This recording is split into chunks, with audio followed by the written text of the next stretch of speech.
Subscribe करें और bell दबाएं ताकि कोई खबर रह न जाए।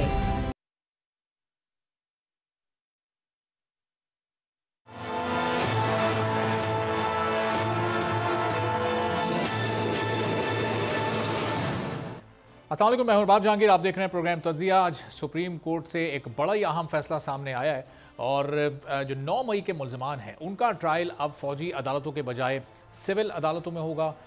उनके केसेस की जो भी नौयत है उन पर अब उनके समात जो मजीद आगे कार्रवाई उनके खिलाफ होनी है, उनके केसेस के फैसले अब सिविल अदालतें ही करेंगी। और तमाम जजेस ने मुत्तफ़िका तौर पर यह फैसला सुनाया है और साथ साथ आर्मी एक्ट की एक शिक को भी कलअदम करार दिया गया है। आर्मी एक्ट का सेक्शन 59 है जिसकी ज़ेली शिक एक कलअदम करार दी गई और फिर यह फैसला सुनाया गया। अब इस फैसले पर मुख्तलिफ सियासी जमातों के रद्द-ए-अमल सामने आ रहे हैं। नून लीग का रद्द-ए-अमल कुछ देर पहले सामने आया। अताउल्लाह तारड़ ने इस फैसले से इख्तिलाफ किया और उन्होंने कहा कि ये एक दुरुस्त फैसला नहीं है। पीटीआई के चेयरमैन ने 9 मई को एक मजमूम साजिश के तहत कौमी सलामती के इदारे पर हमले करवाए और फिर डिटेल में उन्होंने अपना रद्द-ए-अमल दिया। तो तमाम सियासी जमातें और तमाम ही सियासी रहनुमा इस पर अपनी अपनी समझ के मुताबिक तबसरा भी कर रहे हैं, तज्जिए भी कर रहे हैं और इस पर अपनी अपनी राय भी सामने आ रही है। अब ये फैसला आने वाले दिनों में क्या तब्दीलियां लेकर आ सकता है, क्या इसके असरात रोनुमा होंगे हमारी सियासत पर और हमारे माशरे पर, इसी पर गुफ्तगू करते हैं। मुस्तफा कमाल साहब एमक्यूएम पाकिस्तान के सीनियर रहनुमा हमारे साथ मौजूद हैं। बहुत शुक्रिया प्रोग्राम के लिए, आपने वक्त निकाला। ये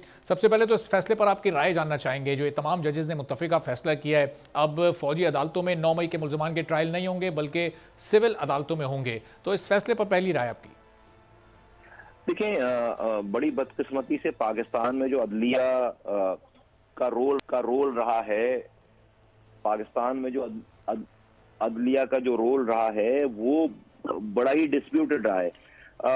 बड़े बहुत ही वाज़े अंदाज में अभी जो पिछली अदलिया गुजरी है, इससे पहले वाले जो चीफ जस्टिस साहब थे और उससे पहले वाले चीफ जस्टिस साहब थे, वो तो पॉलिटिकली बिल्कुल अलाइन थे। पता चलता था वो पीटीआई के लिए के जज हैं, पीटीआई के उनकी फैमिलीज पीटीआई, उनकी फैमिलीज के जो है वो की कॉलें टीवी पे और सोशल मीडिया पे चली हैं। फिर उनके डिसीजंस बताते थे कि कैसे कभी उन्होंने आम लोगों के लिए, कभी उन्होंने पाकिस्तान के गरीब पिसे हुए मजलूम लोगों के लिए कोई इस तरह के डिसीजन नहीं किए जिस तरह से पीटीआई के लिए और पीटीआई के लोगों के लिए उन्होंने डिसीजन किए।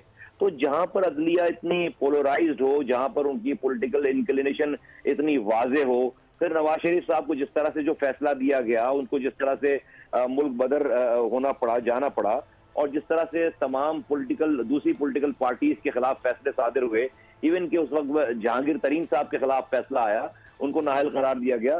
तो हमारी अदलिया की जो तारीख है वो कोई अच्छी तो नहीं है। तो अभी ये जो मामला है सारा 9 मई वाला, वो तो प्योरली आर्मी की इंस्टॉलेशंस के ऊपर अटैक कर रहे हैं। सो मच सो कि भाई कोर कमांडर साहब के घर के अंदर ही चले गए और उनको जो है वो उनके घर को ही जला डाला। तो इस सारी चीजों में अगर ये सारे सिविल जजेस नहीं ये सारे फैसले करने और उनकी जो इंक्लिनेशन या उनकी जो हिस्ट्री बता रही है वो तो प्रो पीपल्स पीटीआई हैं और उन्होंने तो फैसले दे रखे हैं पीटीआई के हक में और इसमें कोई दो राय नहीं है। तो इस मुल्क में एक आम आदमी के नजर में इंसाफ होता हुआ या इंसाफ की उम्मीद जो है वो फिर कैसे इन जजेस की क्रेडिबिलिटी जो है वो कैसे और अब होगी और फिर फैसलों को कैसे सही समझा जा सकता है।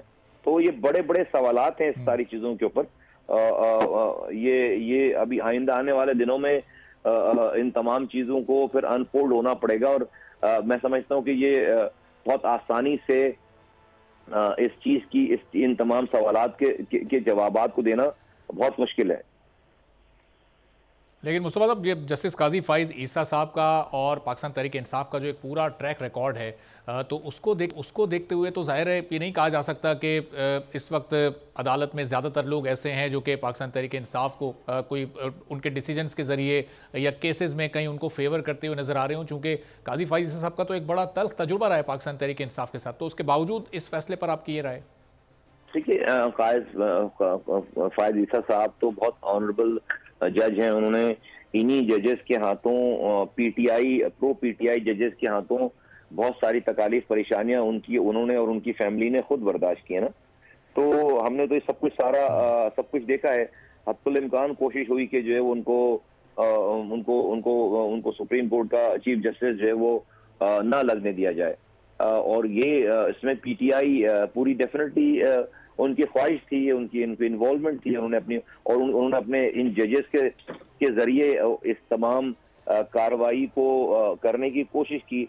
अभी आज यकीनन फायद ईसा साहब सुप्रीम कोर्ट के चीफ जस्टिस हैं, लेकिन वो अकेले तो नहीं है। यकीनन उनके साथ जो और साथी जजेस हैं, उनका तो ट्रैक रिकॉर्ड, जब ये बेंच बना करती थी, इससे पहले वाले चीफ जस्टिस जब बनाते थे तो मखसूस किस्म के जज होते थे और वो अपनी मर्जी के फैसले लेते थे। तो वो बेंच, तो वो लोग तो तमाम मौजूद हैं और आइंदा भी मौजूद रहेंगे, उन्होंने आगे भी जो है वो मौजूद होना है। तो ये सिर्फ फायद ईसा साहब की बात नहीं है। फायद ईसा साहब तो एक अकेली पर्सनैलिटी, आज वो चीफ जस्टिस हैं और उनका ट्रैक रिकॉर्ड तो बहुत अच्छा है, ऑनरेबल हैं, बहुत ज्यादा अपराइट हैं, कानून की पासदारी करने वाले हैं, जिसकी वजह से उनको खुद भी बहुत सारी दुश्वारियों का से गुजरना पड़ा है। उनसे अच्छा बेहतर कौन जानता है। तो मैं समझता हूँ कि ये एक फर्द की बात नहीं है। यहाँ जो ज्यादातर लोग हैं वो आई डोंट नो कि आगे इस तरह की चीजों पे कैसे फैसले होंगे। और अगर उन्होंने वही रवायत रखी पुरानी, तो फिर पाकिस्तान में तो फिर कोई कुछ भी कर सकता है। और इस तरह के बड़े बड़े जो वाकयात हैं जो कि 9 मई को हुए, उसके बाद तो फिर जहाँ पे इसलिए देखें कितना भी वायलेंस हुआ हो मुल्क में, आर्मी इंस्टॉलेशंस पे, मुल्क के इस इदारे के ऊपर, जीएसक्यू पे और इन इंस्टॉलेशंस के ऊपर तो कोई भी पार्टी कभी भी पाकिस्तान की नहीं गई, चाहे उसने कितना इख्तलाफ किया हो। ये तो पहली दफा है कि लोगों को बाकायदा एक मुनज़्ज़म साजिश के तहत जो है वो फौज के खिलाफ भड़काया गया और उनके खिलाफ बाकायदा सफारा करने की कोशिश की गई।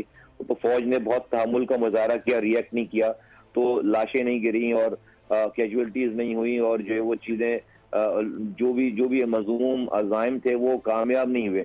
लेकिन खुदा न खास्ता कोई मिसहैप हो जाता, कोई वाक़या हो जाता, तो इस मुल्क में तो अजीब सी सिचुएशन आम पाकिस्तानी अवाम को फौज के सामने लाकर खड़ा कर दिया था ऑलमोस्ट। तो इसका फायदा किसको हुआ? सारे आप दुश्मन के चैनल्स और उनकी मीडिया और उनकी गुफ्तगू उठा के देख लें कि दुश्मन इन तमाम पाकिस्तान के दुश्मन इन तमाम वाकयात और इन तमाम बातों से कितने खुश थे और कितने खुश हुए। जो काम वो 70-75 साल में नहीं कर सके, वो अनफॉर्चुनेटली तहरीक इंसाफ ने चंद दिनों में, चंद हफ्तों में और इन चंद सालों में करके दिखा दिया। तो ये तो एक बहुत ही डिफरेंट केस है, डिफरेंट बात है।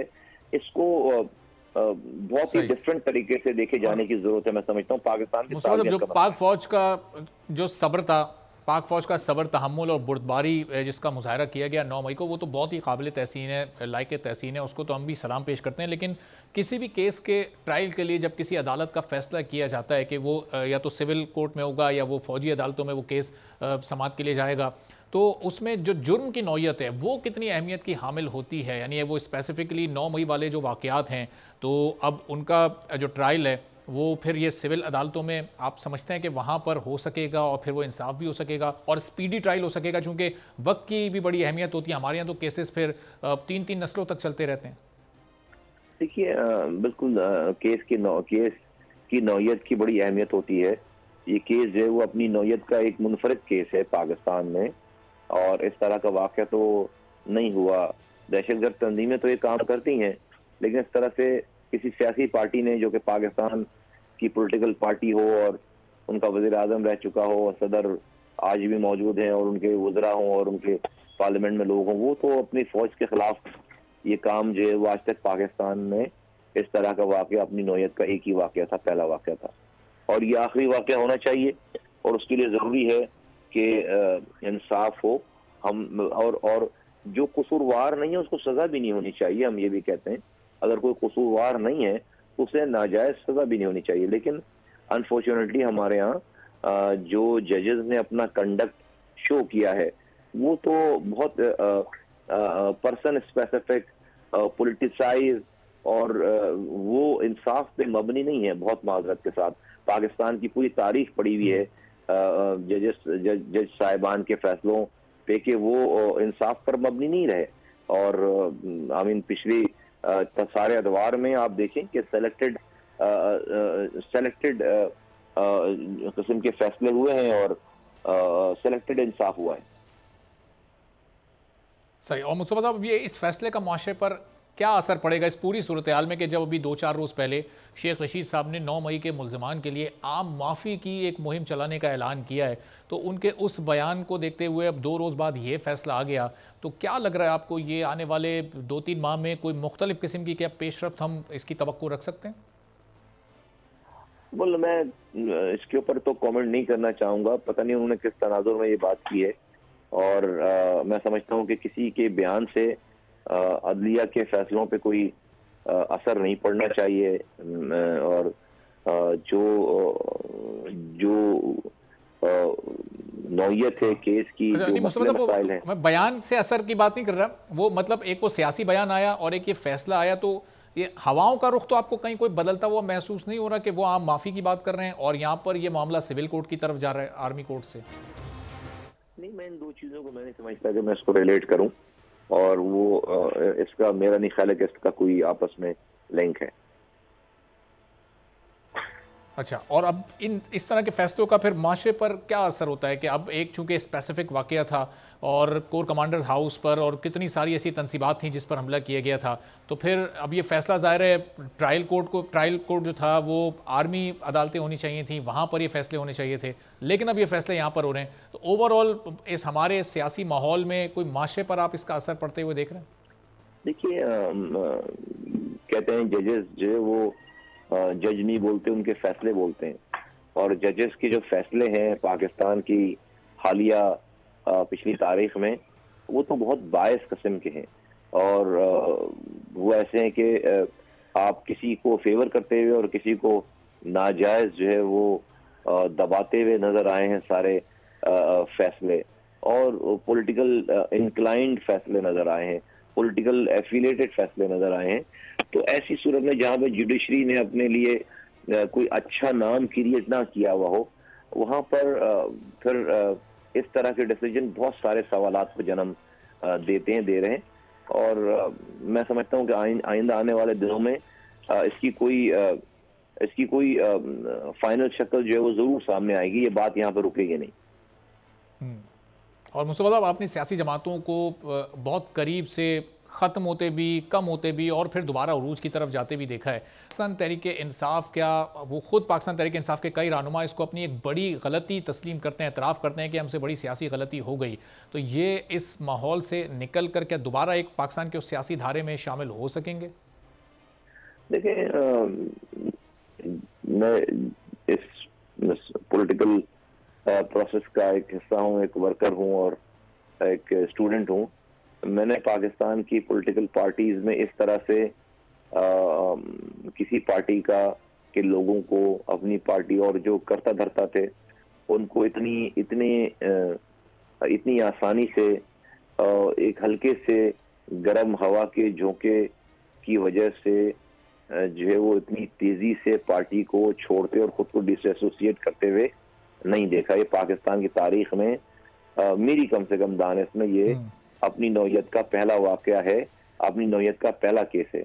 इस तरह से जो सेकंड टियर है पार्टी के छोड़ डिसोसिएट करने के बाद पार्टी जो फिर नहीं खड़ी हो पाती, पार्टी इसके ऊपर बुरा वक्त आता है, चीजें होती हैं। सही है। मुस्तफा कमाल साहब साथ ही रहिएगा। इस वक्त ज़हूर बुलैदी साहब साबिक एमपीए में ज्वाइन कर चुके हैं। ज़हूर बुलैदी साहब, आपको भी प्रोग्राम में वेलकम करेंगे। मुस्तफा कमाल साहब भी गुफ्तगू कर रहे हैं और उनसे भी पहला सवाल मैंने उनकी राय जानना चाहिए थी कि जो आज सुप्रीम कोर्ट का फैसला सामने आया जिसके मुताबिक अब 9 मई के मुल्ज़िमान का ट्रायल आर्मी कोर्ट्स में नहीं होगा बल्कि सिविल कोर्ट्स में होगा, तो इस फैसले पर आपकी क्या राय है, आप क्या सोच रहे हैं? देखें जी, 9 मई जो है वो पाकिस्तान की कौमी सलामती के इदारों पर एक मुबैना हमला तस्वर किया जाता है। इसमें तकरीबन हर शहर में हमारे जो कौमी सलामती के अदारे हैं, जिसमें डीसी है, कोर कमांडर हाउस है और भी जो है, उन पे जो है मजमून साजिश के तहत वहाँ पे जाके हमला किया गया। अगर उनको आप ऐसे ही छोड़ देंगे तो ये मुल्की सालियत के लिए जो है बहुत बड़ा चैलेंज होगा। तो ये मिलिट्री ट्रायल जो है वो सिविलियन से पहली दफा तो नहीं हो रहा है ना, ये इससे पहले भी होता रहा है। अगर आप देखें हमारी कौमी सलामती के अदारों में सिविलियन भी हैं और खुदा न खास्ता कल कोई सिक्योरिटी ब्रीच हो जाए और कोई जो है वहाँ से जो है कोई पकड़ा जाए कि जिसने खुदा न खास्ता कोई जो है मुल्की राज अगर अफशा की हो, तो उसका फिर कैसे जो है सिविल कोर्ट में आप जाके उसका ट्रायल करेंगे, तो डेफिनेटली उस पर आर्मी एक्ट ही जो है वो अप्लाई होगा। इसमें फेडरल गवर्नमेंट को चाहिए कि वो इस पर नजरसानी एक जो है पिटीशन दाखिल करे, और हमारे जजेस को भी देखना चाहिए कि देखें अभी 5th जनरेशन वार है पाकिस्तान में, जो है लोग जो है तरह तरह से हमलावर हैं, हमारी जो है चारों तरफ दुश्मनों ने घेरा हुआ है। अगर आप स्पेशल कवानीन नहीं होंगे तो आप जो हैं उनका मुकाबला कैसे करेंगे? तो उनका मुकाबला इस हंगामी बुनियाद पे जो है एक स्पेशल लॉज की तरीके से किया जा सकता है। तो मेरी राय ये है कि जो 9 मई के जो मुल्ज़मान हैं इनको तो किसी तरह की जो है रिलैक्सेशन नहीं मिलनी चाहिए, और इनको जो है मिलिट्री कोर्ट्स में ही ट्रायल का हो सकता है। और ज़हूर साहब आप ये कह रहे हैं कि वफाकी हुकूमत इस पर जाकर रिव्यू पिटीशन करे और नज़रसानी अपील दायर की जाए। अब हम देखते हैं मुख्तलिफ फैसले आते हैं जो बड़े बेंचेस ने किए होते हैं, कभी वो 4-3 से आता है, कभी वो 5-4 से आता है, कभी वो 3-2 से आता है, लेकिन यहाँ तमाम जजेस ने मुत्तफ़िक़ा तौर पर फैसला किया। तो आपको लगता है कि नज़रसानी अपील दायर अगर की जाए तो उसमें रिवर्स हो सकता है डिसीजन, या सोचा जा सकता है उसमें कि फैसले में कोई रद्दोबदल किया जा सके? देखिए, जिस तरह जो हमारे एहताब एहसन साहब हैं, जिस तरह वो पीटीआई के जो हैं बड़े सपोर्टर हैं, और कुछ उन्होंने एक अपना एक तर्ज सियासत इख्तियार की हुई है, वो हैं तो पाकिस्तान पीपल्स पार्टी के, लेकिन सपोर्टर हैं वो पीटीआई के। तो इनका जो है मोटिव यही नज़र आ रहा है कि ये सारा पॉलिटिकल जो है उनका अपना एजेंडा था, और अदालत को भी ये देखनी चाहिए थी कि अगर इनको जो है ये इस तरह कलअदम करार दे देते हैं तो इसके रिपरकेशन जो है वो मुल्की सतह पर जो है वो सामने आना शुरू हो जाएंगे। तो इस तरह के जो मुल्ज़मान हैं जो हमारी कौमी सलामती के अदारों पे जो हुए हैं, तो ये भी देखा जा सकता है कि शायद उनको कोई बैरूनी हाथ इसमें मुलव्वस हो। अब बैरूनी हाथ को जो है वो सिविल कोर्ट पर उसको आइडेंटिफाई नहीं कर सकता, सिविल कोर्ट जो है उसका ट्रायल नहीं कर सकता, तो उसके लिए जो है मिलिट्री कोर्ट से चाहिए जिनको जो है बिल्कुल ठीक है। ज़हूर साहब को भी देखा जाए। साथ ही ज़हूर साहब ज़िया लांगोफ साहब भी हमें ज्वाइन कर चुके हैं, साबिक मुशीर दाखिला बलूचिस्तान के हैं, उनसे भी ज़रा इस फैसले पर उनकी राय जान लेते हैं। तो ज़िया लांगोफ साहब, जब ये फैसला आपके सामने आया और आपने देखा कि तमाम जजेस ने मुत्तफ़िक़ा तौर पर यह फैसला किया है, तो आपको हैरानगी तो नहीं हुई कि ये 9 मई के मुल्ज़मान हैं जिनका कि आर्मी कोर्ट में ट्रायल होना था लेकिन अब ये सिविल कोर्ट में होगा? क्या तासुरात थे इस फैसले के बाद आपके? देखिए, इनके जहाँ तक एक लॉ का ताल्लुक है, कानून जिस माशरे में ऐसी चीज़ों की का कोई सोच नहीं सकता है, ऐसी चीज़ें नहीं हो सकती हैं, जो कोर्ट्स अपना काम कर रही हैं वहाँ तो आप ये बात कर सकते हैं। आपके माशरे में आप देख रहे हैं कि आपका जो एक अहम इदारा फौज, एक अहम स्टून जिसके बलबूते पर ये मुल्क में समझता हूँ खड़ा है, वो उसको छेड़ना ऐसे है जैसे मुल्क की बुनियादों को छेड़ना। आप एक पॉलिटिकल मसले पर, पॉलिटिकल चीज़ों पर जाओगे, आप अपनी तनसीबात को जो है नुकसान पहुंचाओगे, आप जाओगे अपने शोधा के यादगार को नुकसान पहुंचाओगे, आप जाओगे अपने मुहाफिजों के रिहाइश गाहों को जलाओगे। ये आप अगर इस तरह आप छोड़ोगे, मैं समझता हूँ, और कल यही मुल्ज़िमान अगर जाके हमारे कोर्ट्स जिस तरह बहुत से टेररिस्ट बेल पर निकल पर दोबारा अपना ये काम स्टार्ट कर चुके हैं, जब तक आप अपना लॉ इस मुल्क में सख्त नहीं करोगे, कि लोगों को सख्त सजाएं नहीं दोगे जिन्होंने जो जुर्म किया हुआ होता है, ताकि लोग माशरा उस लेवल पर आ जाए, उस लेवल पर आ जाए ताकि आपको इन कोर्ट्स की जरूरत ना पड़े। आपने अभी तक उस लेवल पर माशरे पर नहीं लाया। आप माशरे को नहीं देख रहे हो कि मुल्क की बुनियादों के साथ भी खेलते हैं। सोशल मीडिया आप देख लें, इसी टाइप के इसी किस्म के लोगों को मीडिया में आप देखें, वही जुबान वही चीजें इस्तेमाल करते हैं जो आपके दुश्मन ममालिक का सोच होता है, तो जो दुश्मन ममालिक की जहनियत होती है, उनके लिए अगर आप अपनी लॉ को सख्त नहीं करोगे, कानून को सख्त नहीं करोगे, इससे मैं समझता हूँ आपके मुल्क की सलामती का बहुत बड़ा खतरा है। जहाँ तक आज का फैसला है, मैं समझता हूँ हमारे ये भी क्योंकि पब्लिक प्रॉपर्टी होगी ये फैसला, इस पर हम खुल के बात कर सकते हैं। हमारे जजेस को सोचना चाहिए कि 9 मई को जो कुछ हमारे फौज के साथ, जो कुछ हमारे इदारे के साथ हुआ, अगर उन मुल्जिमों को करार वाकई सजा ना दी गई, कल अगर आपने किसी उसका ये जो होते हैं उसे मुलाजिमीन के ऑर्गेनाइजेशंस होते हैं, इनका तनख्वाह नहीं बढ़ाया, अभी कोई जाके आपके जो है तनसीबात पर और जगहों पर हमला कर लेगा, ये एक ट्रेंड बन जाएगा।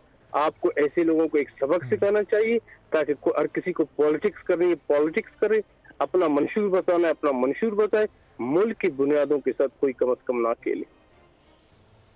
ठीक है, तो ज़िया साहब, इसका मतलब आप ये कह रहे हैं कि माशरे पर इसका एक बड़ा ख़तरनाक असर पड़ सकता है, जिस तरह अभी भी आपने कहा कि फिर तो कोई भी एहतजाज करता हुआ इन तनसीबात तक चला जाएगा और उसको ये इल्म होगा कि हमारा ट्रायल तो फिर सिविल कोर्ट में ही होना है। तो आपको नहीं लगता कि ये जो जिन कवानीन को सख्त करने की आप बात कर रहे हैं, ये अभी भी हमारे यहाँ ये बात हो रही है कि अदालती इस्लाहात होनी चाहिए, स्पीडी ट्रायल्स होने चाहिए, एक मुकर्रर वक्त में फैसले होने चाहिए। बहुत सारा वक्त हम पिछले 15-20 साल में ज़ाय कर चुके हैं इन इस्लाहात के लिए, और किसी पार्टी ने, किसी सियासी जमात ने कोई अमली कदम उठाया नहीं इस जानिब।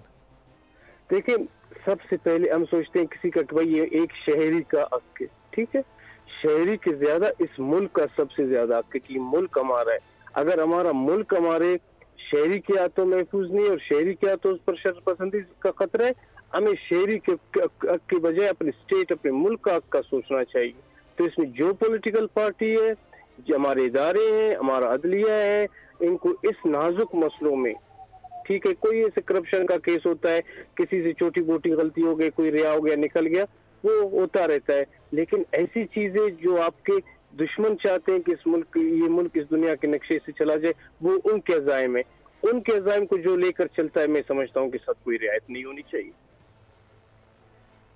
अच्छा, और ये भी कि अब ये ज़ाहिर है ये फैसला तो अब आ गया है, अब आपको लग रहा है कि 9 मई के जो मुल्ज़िमान हैं उनके साथ जो इस वक्त रवैया रखा जाएगा, क्या सिविल कोर्ट और जो हमारी फ़ौजी अदालतें होती हैं उन क्या बुनियादी फ़र्क होता है? ज़ाहिर है वहाँ स्पीडी ट्रायल होता है, यहाँ कम होता है, तो और इसके अलावा भी कहीं कोई इस तरह का फ़र्क होता है सज़ाओं में, क़वानीन में? अगर आपके इल्म में हो तो ज़रा थोड़ी सी रोशनी डालिएगा।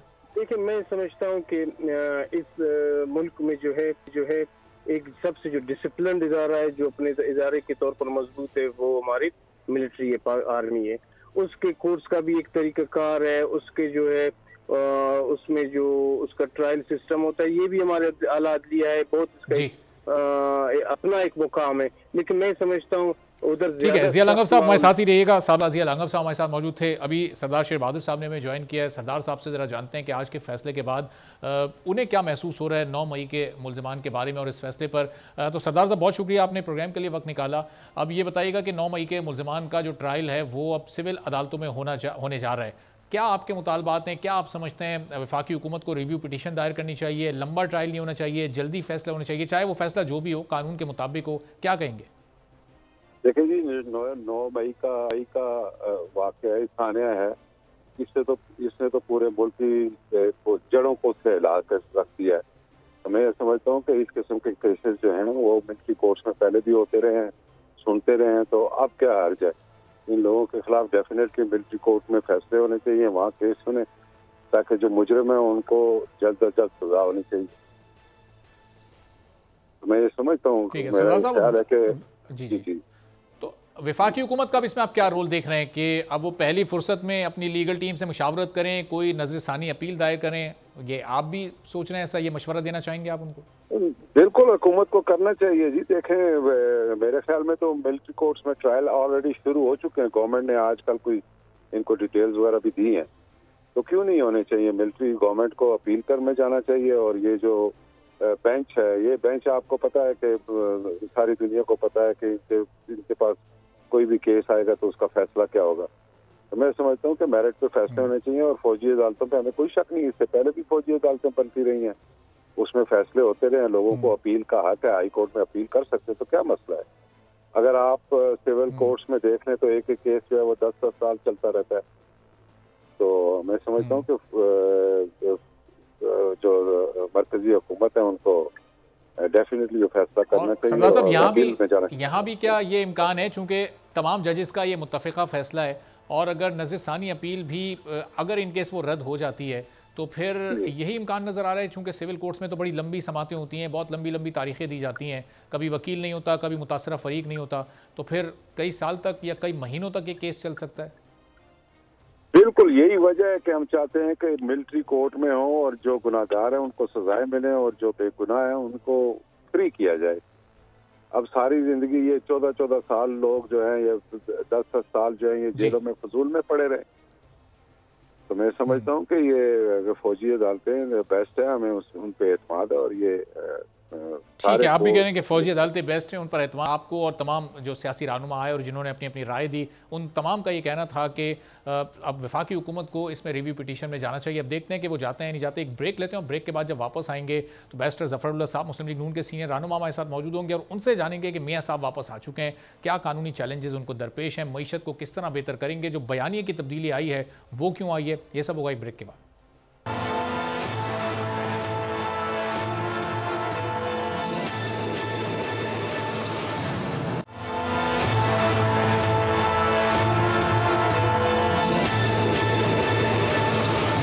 मुस्लिम लीग नून के सरबराह मियां नवाज शरीफ ना सिर्फ पाकिस्तान वापस आ गए बल्कि मीनार पाकिस्तान पर उन्होंने जलसे से खिताब भी कर लिया, उन्हें जमानत भी मिल गई। कल उन्हें अदालत में पेश होना है और उनकी वापसी से जो कल तक की एक्टिविटीज़ हैं अब उसमें बड़ी अहम मुलाकातें भी शामिल हैं। उन्हें पाकिस्तान की इकॉनमी पर भी ब्रीफ किया जा चुका है। जो कानूनी चैलेंजेस इस वक्त उनके सामने मौजूद हैं उस पर भी उनकी अपनी लीगल टीम से मुस्तकिल मुशावरत चल रही है, चूँकि कल जब उन्हें अदालत में सरेंडर करना है तो उसके बाद से फिर इलेक्शन तक किस तरह से मामला आगे बढ़ेंगे और उनकी सजाएं अगर मुअत्तल होती हैं, ख़त्म होती हैं, तभी वो इलेक्शन कॉन्टेस्ट कर सकेंगे। चूंकि इस वक्त मुस्लिम लीग नून का जो बयानिया है वो मुकम्मल तौर पर यह है कि मियां नवाज शरीफ को वो चौथी बार वज़ीर आज़म के तौर पर देख रहे हैं और अपनी स्पीच में वो अपना बयानिया कौम के सामने रख चुके हैं, जिसमें कहीं उन्होंने एहतसाब की बात नहीं की, कहीं उन्होंने माजी की खराबियों को ख़त्म करने या दूर करने की बात नहीं की, बल्कि मईशत को मजबूत करने की, एक आम आदमी के मेयार ज़िंदगी को बेहतर बनाने की बात की है।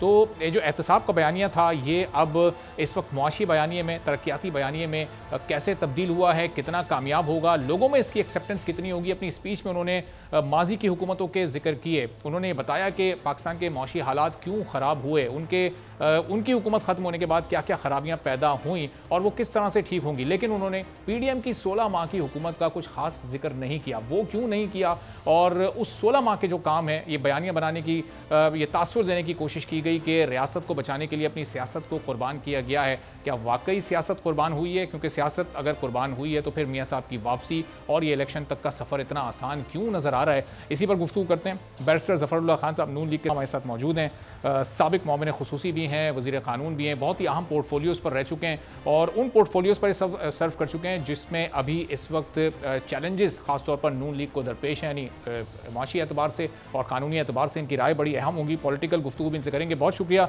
बैरिस्टर ज़फ़रुल्लाह साहब, प्रोग्राम के लिए आपने वक्त निकाला। सर, मियाँ साहब की जो स्पीच थी सबसे पहले ज़रा उस पर आपकी एक राय में जानना चाह रहा हूँ। उसमें उन्होंने कोई एहतसाब की बात नहीं की, उन्होंने कहा कि हम कोई इंतकाम की तरफ नहीं जा रहे, हम आगे की तरफ देख रहे हैं, मुल्क की मईशत को बेहतर करने की तरफ देख रहे हैं। क्या प्लान्स हैं, किस तरह से उन प्लान्स पर इम्प्लीमेंटेशन होगी और कितना आसान नज़र आ रहा है सब कुछ आपको?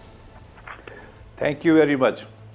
नेल्सन मंडेला 27 साल जेल गुजार के जब बाहर निकले तो अमेरिका के मशहूर मुदब्बिर स्टेट्समैन हेनरी किसिंजर ने एक मज़मून लिखा था। उन्होंने लिखा कि मैं मिला नेल्सन मंडेला से, मैंने I could not see an iota of bitterness in him, कि मुझे एक कतरा भी बिटरनेस तलखी नज़र नहीं आई है। ये अच्छे लीडर का कमाल होता है कि अपने ज़ात की जो सफरिंग है, जो गम है, दुख से वो उठ जाता है और कौम की बात करता है। मैं खुश हूँ इस बात के कि मियाँ साहब ने मेरी मर्ज़ी के मुताबिक बात की और गड़े मुर्दे खोड़ने या लड़ाई झगड़े की बात नहीं की और पाकिस्तान इसका मुतामिल नहीं हो सकता। हम बहुत मुश्किल में हैं, गरीब मुल्क हमसे आगे चले गए हैं, हमारे यहाँ बेरोज़गारी है, हमारे यहाँ मीडिया में आपके तबके में 30% लोगों को नौकरियों से निकाल दिया गया है, आपको मालूम है। CPEC हमारा बंद है, हमारी एक्सपोर्ट पर पाबंदियाँ लगी हुई हैं, IMF की हमारे पाबंदियाँ हैं, कीमतें चढ़ रही हैं। तो ये मुल्क के वजूदी मसाइल हैं, इस पे उन्होंने तवज्जो की है। बहुत अजीब की ज़रूरत है, उनका तजर्बा है, वो उनकी शनाख्त पाकिस्तान में तरक्की के हिसाब से है। जब भी आए कभी मोटरवे बनाई, बिजली के मनसूबे बनाए, CPEC चलाया। अल्लाह करे कि उनको हम तो ख्वाहिश है हमारी कि अवाम हमें वोट दे, हमारी ख्वाहिश है कि वो, मेरी ख्वाहिश साथी भी है कि वो प्राइम मिनिस्टर बने ताकि मुल्क में बग़ैर कहे हुए ये बात तय हो जाए कि जिन लोगों के साथ ज़्यादती करके निज़ाम से निकाला जाता है उसकी रेक्टिफिकेशन हो जाए। और वो आकर जैसा उन्होंने कहा कि आइन के अंदर रहते हुए तमाम सियासी जमातें, तमाम इदारों को लेके चलें। एक मुदब्बिर की हैसियत से उन्होंने बात की। हमारी ख्वाहिश होगी कि इस तरह मुल्क को आगे चला जाए और मुल्क को एक उम्मीद की तरफ ले जाया जाए, मुल्क को एक खुशी की तरफ ले जाया जाए, मुल्क को मुआशी तरक्की की तरफ ले जाए। और ज़ख़म हो गए हमारे समाज में, लड़ाइयाँ करके, गालम गलोच करके। उन्होंने बहुत अच्छा किया कि नौजवानों को कहा, मैं भी दोबारा दोहराता हूँ कि नौजवानों को भी अब हमारे कोई गाली निकालता तो निकाल ले। हमने अपने नौजवानों को किन कामों में लगा दिया, कितने ज़हीन नौजवान हैं हमारे, हमने उनकी सलाहियतों को भी मनफी कामों में लगा दिया। उनकी सलाहियतों को मियाँ साहब ने कहा कि IT का, देखो इंडिया दुनिया में अमेरिका के बाद IT का मरकज़ है। हमारे पाकिस्तान के लोग बड़े इंटेलिजेंट हैं। मैं यूरोप की 7 यूनिवर्सिटियों में पढ़ा हूँ, आप यकीन करें वहाँ पाकिस्तानी फर्स्ट आते हैं, नंबर 2 बंगाली इंडियन आते हैं। हमारी कौम बहुत आगे है। हम जापान से ज़्यादा इंटेलिजेंट लोग हैं, हमारे चीन से ज़्यादा इंटेलिजेंट लोग हैं नौजवान। लेकिन अब हम उनको ना रोज़गार दे पाते हैं, ना हमारी यूनिवर्सिटियों को ग्रांट दे पाती हैं। अब हमें ये लड़ाइयाँ शड़ियाँ छोड़ देनी चाहिए। मेरे तमाम सियासी जमातों को बैठना चाहिए, एक चार्टर ऑफ पाकिस्तान करना चाहिए और इस मुल्क को मेगा जो पॉलिसी है गवर्नमेंट हमारे साहब, ये जो मियाँ साहब का ये इस वक्त का बयानिया है कि ये तमाम सियासी जमातों को अभी बैठना चाहिए, साथ मिलकर आगे बढ़ना चाहिए। अब एक तो ये फरमाइएगा कि क्या इसमें पाकिस्तान तहरीक इंसाफ भी शामिल है और फिर वो अपने चेयरमैन के साथ, या माइनस अपने चेयरमैन के वो शामिल है? और फिर ये जो 16 जमातों की हुकूमत थी उसमें सबसे बड़ी स्टेक होल्डर पाकिस्तान मुस्लिम लीग नवाज ही थी, शहबाज शरीफ साहब प्राइम मिनिस्टर थे। उस जमात का ये मौक़िफ़ क्यों नहीं था, उनका ये बयानिया क्यों नहीं था? वो तो उस दौर में ज़ाहिर है बहुत सारी इस तरह की कार्रवाइयाँ भी हुई जो नज़र आ रही हैं पाकिस्तान तहरीक इंसाफ के ख़िलाफ़ या दूसरी जमातों के ख़िलाफ़। पहली बात तो ये है कि जब इमरान खान साहब प्राइम मिनिस्टर बने थे तो मियाँ शहबाज शरीफ साहब हमारे सदर हैं, उन्होंने खड़े होकर कहा था हम तुम्हें इलेक्टेड तो सही नहीं मानते, लेकिन हम आपके साथ बैठ के मुल्क की इकॉनमी तरक्की के लिए साथ देने के लिए तैयार हैं। मियाँ नवाज शरीफ साहब 2013 का इलेक्शन जब जीते थे तो उसके बाद सबसे पहले तो इमरान खान के घर की बीमार पुष्टी गए थे। हमारे यहाँ 3 आल पाकिस्तान पॉलिटिकल पार्टीज हुई थी, आपको याद होगा।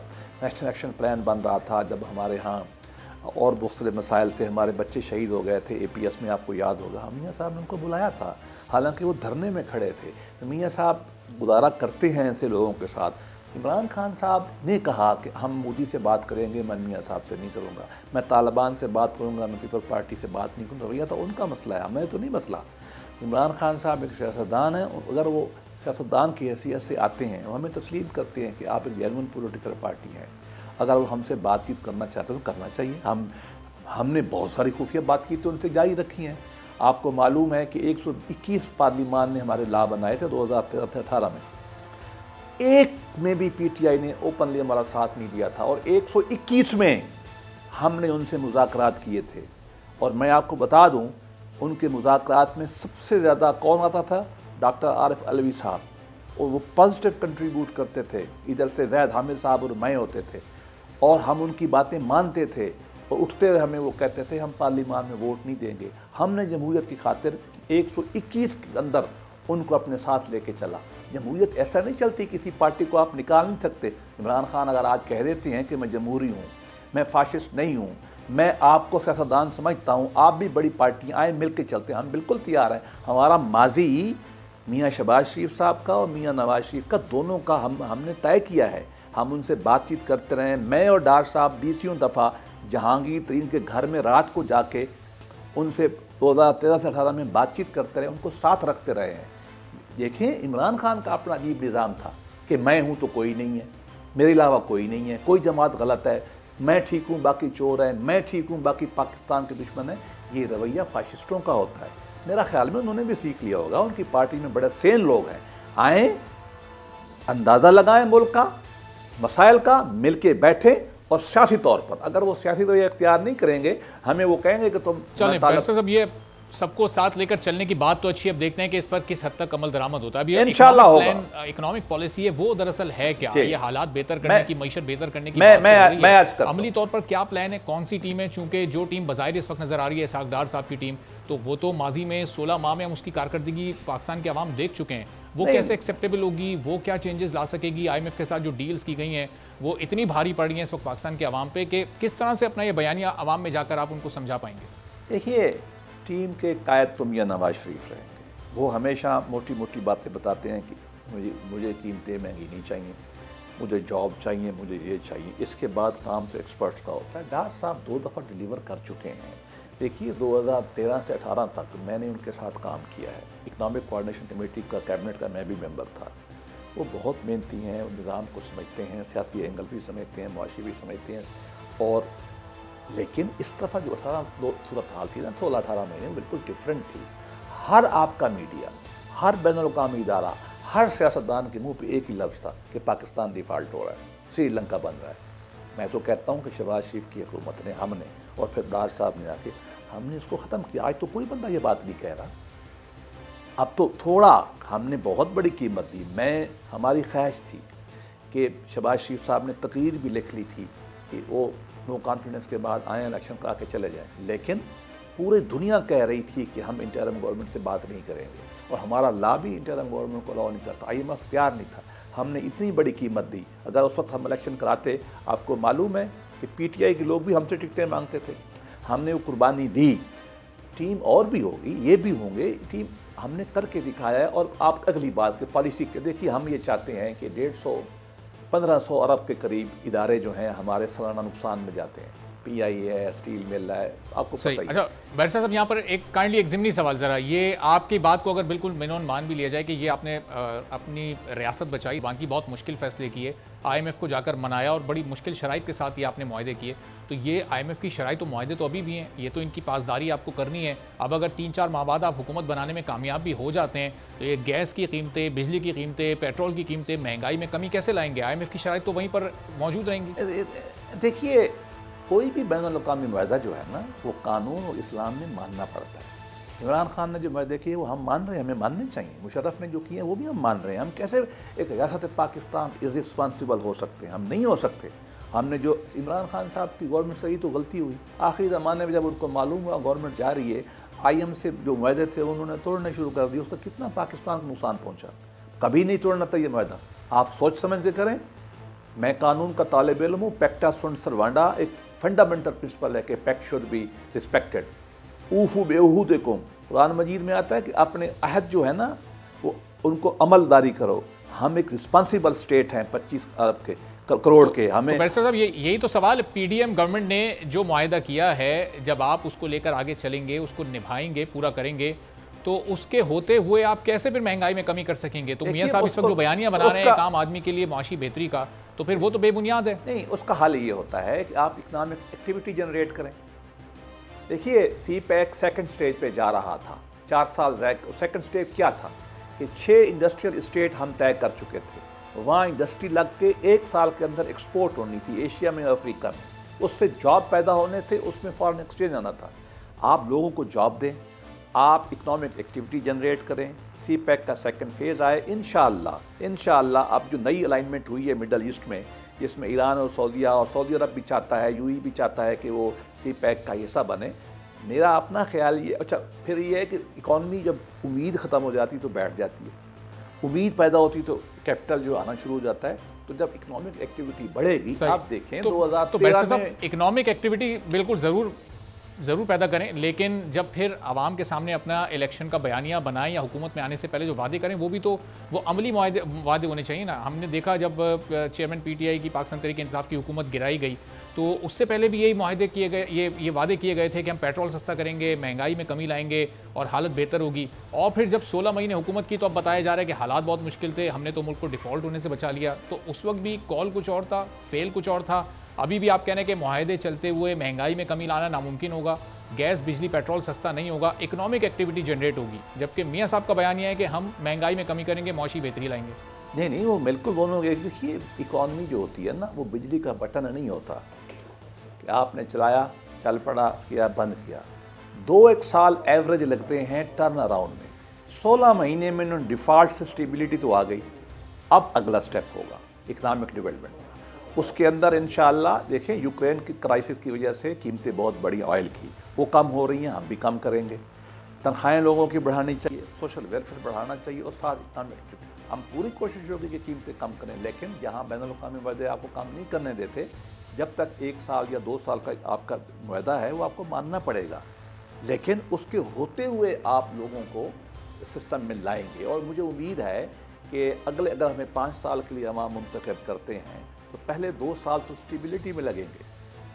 16 माह में आई है, 6 माह साल लगेगा। उसके बाद इकनॉमिक जो है डेवलपमेंट का कर्व जो है वो शुरू होता है। हम दो दफ़ा करके दिखा चुके हैं। 13 से 18 तक 2% से लेकर हम 6% पे ले गए।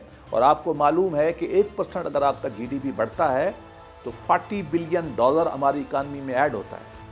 इंशाअल्लाह हम इसको करके दिखाएंगे। ठीक है मियाँ साहब की जो कानूनी इस वक्त मुश्किलात हैं, अभी कल उन्हें अदालत में पेश होना है, सरेंडर करना है, तो अब कल के बाद से अगले एक आध महीने तक क्या एक्सपेक्टेशन है मुस्लिम लीग नून की? ये जो सजाएं हैं दोनों की, एवनफील्ड वाली, ये दोनों खत्म हो जाएंगी? मियाँ साहब पर जो केसेस हैं वो खत्म हो जाएंगे?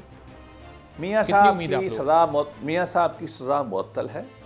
वो ज़मानत पे गए थे, उस पर इल्ज़ाम था कि ओवरस्टे किया है। अब वो अपने आप को अदालत के सामने पेश करके एक्सप्लेन करेंगे पहले अपोजिशन कि जी मेरी ये मजबूरियाँ थी, मैं नहीं आया। आमतौर पर प्रिंसिपल यही है कि बेल जो है वो मिल जाती है।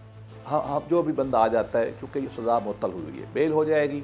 हमने दरख्वास्त अब देनी है कोर्ट को कि जो हमारी कन्विक्शन की अपीलें पड़ी हुई हैं, आपको मालूम है उसमें तो बीबी मरियम और कैप्टन सफदर साहब जो हैं वो को अक्यूज़ थे, शरीक मुलज़िम थे, उनका फ़ैसला हो गया है। हमने दरख्वास्त देनी है कि अदालत आलिया जो डीबी होता है दो, इसको सुन लें मेरिट के ऊपर। और एक में तो जो जजमेंट आई है हम सब ने पढ़ी है, उन्होंने बताया केस ही झूठा था। केस तो वैसे दोनों झूठे थे, लेकिन अब हमारी उम्मीद ये है कि अदालतें इसको सुने, इसलिए कि हमें मालूम है जो आपने इंट्रो में कहा है कि मियाँ साहब कन्विक्ट की है कि हैसियत से इलेक्शन नहीं लड़ सकते। हमारी ये ख्वाहिश है, उम्मीद है, और चूँकि बहुत अर्सा गुजर गया है कि वो हमारी अपीलें सुनी जाएँ, और अपीलें जब सुनी जाएँ उनका फ़ैसला किया जाए, और हमें उम्मीद है कि मियाँ साहब उसमें सुरखरू होंगे। और सर अगर ये 90 दिन में इलेक्शन होते, ज़ाहिर है 9 अगस्त को असेंबली टूटी थी, अगर 6-7 नवंबर को होते तो फिर शायद मियाँ साहब की ये प्रोसीडिंग्स कंप्लीट होना और उन्हें रिलीफ मिलना बहुत मुश्किल होता। पीपल्स पार्टी ये तासुर बना रही है, और बड़ा वाज़े आज भी बिलावल साहब ने कहा है कि एक शख्स के लिए इलेक्शन को डिले किया गया, और इलेक्शन में ताख़ीर होने का मतलब इलेक्शन में धांधली करवाना है। तो ये फ्री एंड फेयर इलेक्शन आप होते देख रहे हैं, जितना लेट हो रहे हैं इलेक्शन, जितना डिले हो रहे हैं, वो आपको सूट कर रहा है। और फिर पीपल्स पार्टी ये ब्लेम कर रही है आपको कि मुस्लिम लीग नवाज़ को फैसिलिटेट करने के लिए सब कर रहा है इलेक्शन कमीशन।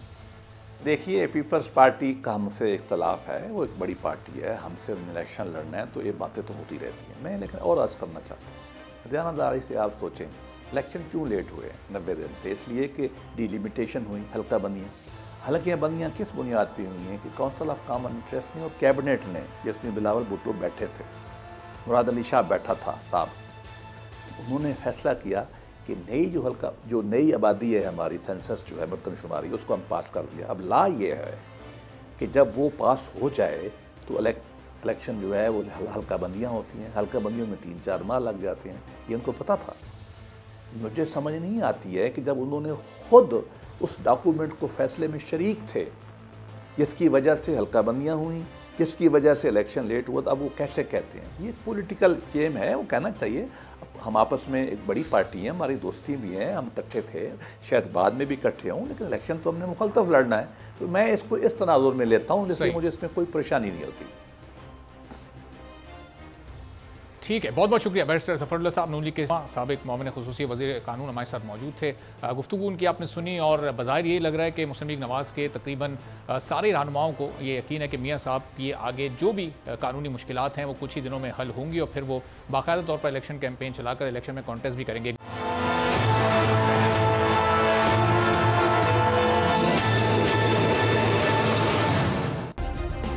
सब्सक्राइब करें और बेल दबाएं ताकि कोई खबर रह न जाए।